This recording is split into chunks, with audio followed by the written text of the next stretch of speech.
You know, it used to be global cooling. If you look back years ago in the 1920s and the 1930s, they said, global cooling will kill the world.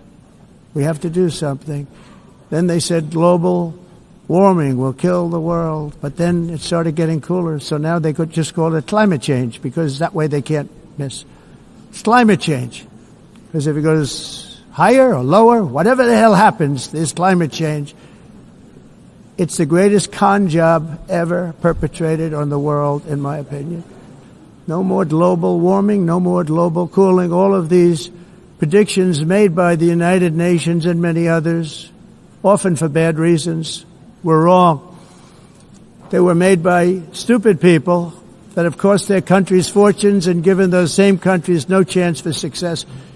If you don't get away from this green scam, your country is going to fail. I'm the President of the United States, but I worry about Europe. I love Europe. I love the people of Europe.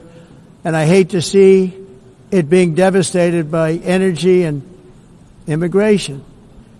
I love when a bunch of elites fly across the planet in private jets to lecture poor peasants about their carbon footprints. You have to start eating the bugs so they can eliminate all the farting cows, which contain methane, a potent greenhouse gas. Here's the facts that the media loves to omit. The atmosphere is 78% nitrogen, 21% oxygen. CO2 represents 0.04%, and only about 10% of that is anthropogenic, which means human-made.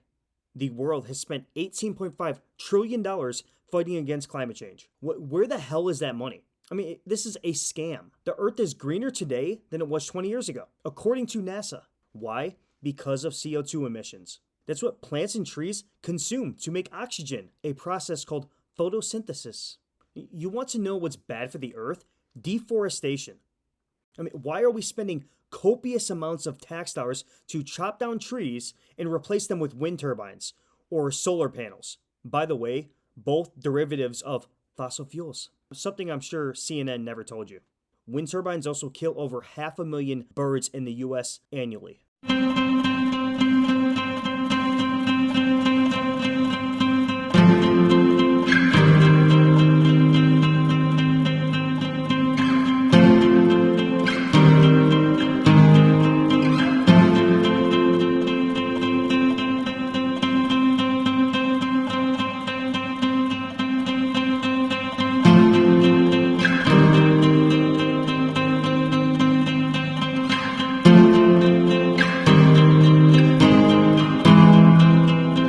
How about EVs, electric vehicles, which the aristocratic class loves to coerce you to drive? Cobalt batteries are significantly worse for the environment than combustion engine. Mining for these materials like lithium, cobalt, and nickel emits 75% more CO2 per car than gas-powered vehicles, not to mention habitat destruction and concerns of ethical labor conditions and safety.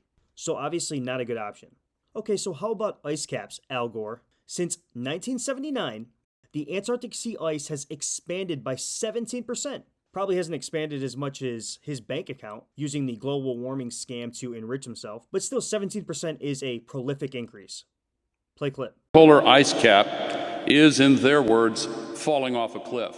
One study estimated that it could be completely gone during summer in less than 22 years.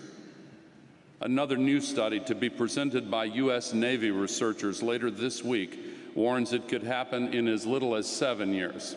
The entire North Polar ice cap during some of the summer months could be completely ice-free within the next 5 to 7 years.